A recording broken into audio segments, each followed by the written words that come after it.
ito ay rated SPG. Striktong patnubay at gabay ng magulang ang kailangan. Maaaring may masiselang tema, lengguwahe, karahasan, sexual, horror o droga na hindi angkop sa mga bata.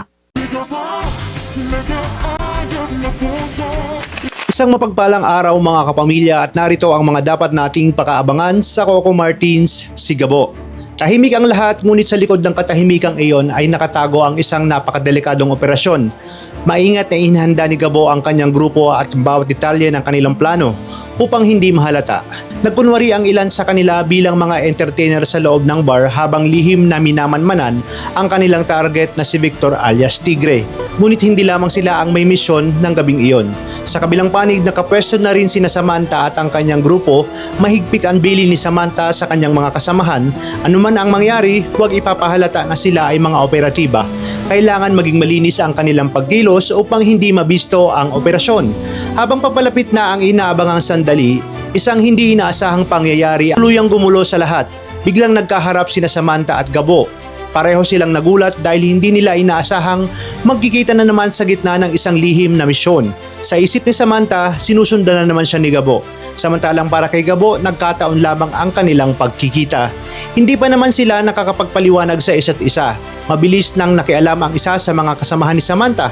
Sa hangaring maprotektahan ang kanilang leader, agad ditong hinarap si Gabo at ipinakilalang sila ay mula sa NCIA. Ang isang simpleng pagpapakilala ang naging simula ng mas malaking problema. Narinig iyon ni alias Tigre. At sa isang iglap, nagbago ang ekspresyon ng kanyang muka. Alam niyang may operasyon ang magaganap, kaya wala siyang sinayang na segundo. Agad niyang inutusan ang kanyang mga tauhan na lisanin ang lugar bago pa nga sila mapaligiran. Nakita ni Gabo ang mabilis na pag-alis ng grupo ni Tigre kaya wala nang pag-aalinlangan niyang itong hinabol. Ilang sandali lang ang lumipas, sumunod na rin si Samantha.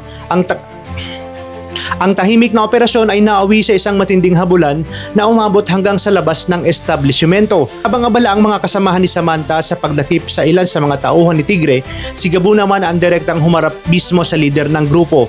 Hindi naging madali ang laban dahil napalibutan siya ng mga armadong tauhan, ngunit sa kabila ng kanilang bilang, hindi natinag si Gabo. Isa-isa niyang pinabagsak ang mga humaharang sa kanya hanggang sa tuluyan niyang mapasuko itong si Tigre. Sa unang pagkakataon, nahuli ng buhay ang isa sa pinakamatagal ng pinahahanap na kriminal. Agad siyang dinalang ni Gabo kay Tatang habang ang kapatid ni Tigre ay walang nagawa kundi tumakas pauwi sa kanilang mansyon upang ipaalam sa kanyang ama. Tinapit ng kanyang kapatid na si Victor. Ngunit ang pagkakahuli kay Tigre ay simula lamang ng mas malaking digmaan. Ano kaya ang magiging ganti ng makapangyarihan nitong pamilya Safra? At hanggang saan kaya isasakripisyo ni Gabo ang laban na ngayon pa lang nagsisimulang uminit? Kung naging interesado ka sa kwento natin ngayon at kung gusto mong masubaybayan ang mga susunod na kapanapanabik na kaganapan, ay huwag kalimutang i-like ang video na ito, mag-subscribe sa channel at i-click ang notification bell para lagi kayong updated sa mga videos na aking i-upload. Maraming salamat sa inyong panonood at pagpalain tayong lahat, mga kapamilya.